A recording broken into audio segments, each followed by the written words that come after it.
It's Friday, the 14th of June, 2024. Welcome to the Fast 5 Business News by Fear and Greed, where we give you the top 5 business stories you need to know in just 5 minutes. I'm Michael Thompson, and good morning, Sean Aylmer. Good morning, Michael. Sean, 5 stories, 5 minutes, let's go. Story number 1, the unemployment rate has fallen to 4% after a near 40,000 jump in jobs last month, which is a slightly stronger result than expected. It won't do much for those calling for an interest rate cut because the figures show that the labour market is still too strong for the Reserve Bank to be confident that inflation is on the way back to its target band. The labour market is a lagging indicator. It tells us what has happened. What we do know is that the economy was very weak in the March quarter. It remains weak, yet the employment market remains strong.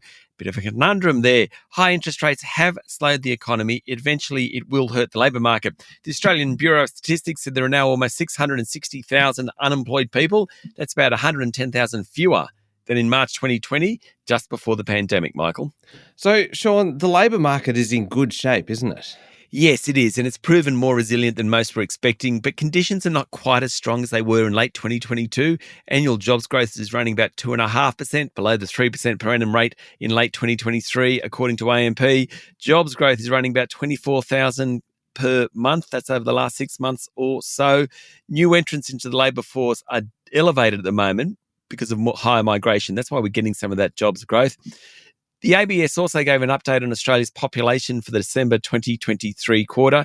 Incredibly, last year, officially, Australia's total population rose by 651,000 people. Amazing. Mostly immigration. Sean, on to story number 2 now, and the federal government has launched an urgent review into the $22 billion private hospital system as it faces intense financial stress driven by rising labour and input costs and constrained revenue. Private hospital players, including Ramsay Healthcare, Healthscope and St John of God, will be required to hand over detailed revenue and profit margin information under the guise of a financial health check being run by the Department of Health, according to media reports. The review's been tasked with assessing profitability, including break-even points for viability and investability, and identifying market challenges. It comes after 18 private hospital facilities closed or had their declarations revoked since last year. Closures in maternity services and delays for mental health care are limiting the take-up of private health cover, according to experts. While revenue is constrained, more care is being pushed into cheaper home settings, a real crisis for the private health sector.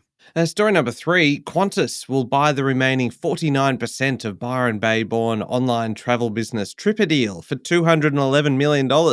It adds to Qantas Loyalty's exposure to the $13 billion online holiday packages market. The airline said the deal would combine Qantas and Jetstar's networks with the growing curated tour market and will also create a more tailored and integrated experience for Qantas frequent flyer points. According to The Australian, it really does show Qantas' strategy pushing into this leisure market. Qantas acquired a majority stake in TripADeal back in 2022 and now owns all of it.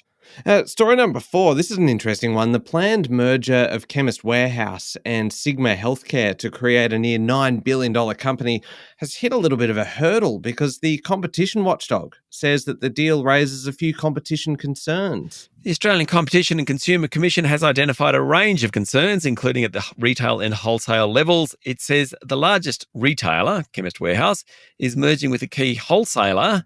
Now, it's a wholesaler to thousands of independent pharmacies that compete with Chemist Warehouse. Sigma said the ACCC statement isn't unexpected for a transaction of this size. It argues that a merger would not lessen competition.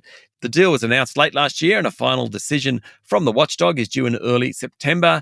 Investors weren't so fussed on yesterday's news. Sigma's share price fell 4%. All right, last one. Story number 5. The world faces a staggering surplus of oil, equating to millions of barrels a day by the end of the decade as oil companies increase production, undermining the ability of OPEC Plus to manage crude prices, the International Energy Agency has warned.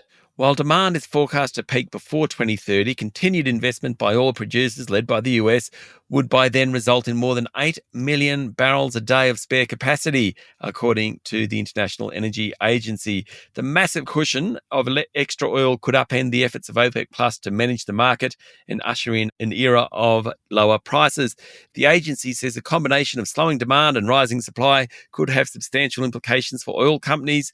The Paris-based body, founded in the aftermath of the 1970s Arab oil embargoes to advise on energy security, last year said that the world was at the beginning of the end of the fossil fuel era. It has said demand for oil, natural gas and coal will all start to fall before the end of the decade amid the mass rollout of renewable energy and electric vehicles. All right, there we go. The top 5 business stories in 5 minutes. Thank you, Sean. Thank you, Michael. It is Friday, the 14th of June, 2024. Remember to hit follow on the podcast. And if 5 minutes isn't enough, you can find our longer daily show called Fear and Greed wherever you listen to podcasts. I'm Michael Thompson, and that was the Fast 5 Business News by Fear and Greed. Have a great day.